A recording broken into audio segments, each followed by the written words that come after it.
xogo iyo warar dheeraad ah ayaa ka soo baxaya geerida Faarax Ciidi Jaamac oo la sheegay inuu ahaa qunsulka Itoobiya u qaabilsan deegaanada Puntland isla markaana la tilmaamayo in asiga oo ay ka muuqato jirdil iyo xabado dhowr ah oo laga helay meel ka baxsan magaalada gaar ahaan deegaanada maamulka Qaatumo uu ka arrimiyo sida aan helnay dukumiintiyada magacaabistiisa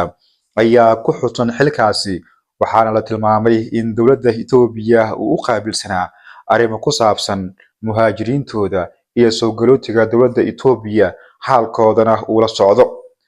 lama oga sababta rasmiga ah ee ka dambaysa dilkiisa iyada oo ay ka muuqato jirdil iyo xabado dhowr ah lagana helay meel tog ah sida wararka iyo xogihii ugu dambeeyay ay sheegayaan meydka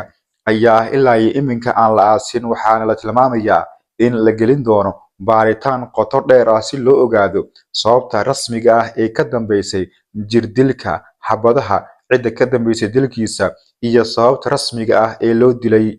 Jaamac Ciidi ilaa iyo hadda ma aysan ka hadlin labada maamul ee kala ah Puntland iyo sidoo kale maamulka dhawaan la aqoonsaday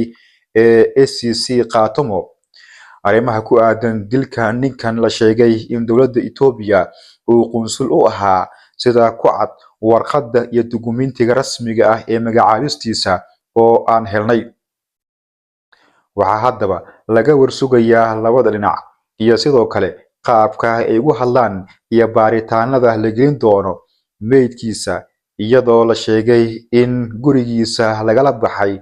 lamana oga cidda rasmiga ah ee kala baxday inay yihiin ciidamo inay yihiin shakhsiyaad kale oo si gaar ah u bartilmaameedsanayay ninkan toga laga helay meydkiisa ee ilaa hadda aad dadka ay ula yaabeen waxa nabara ah ay ka muuqday marka laga hadlayo jirkiisa iyo xabadaha tirabeelka ah ee lagu dhuftay haddaba wixii arrimahan ku soo kordho waxaad noqon doontaan dadka ugu horeeya ee la socda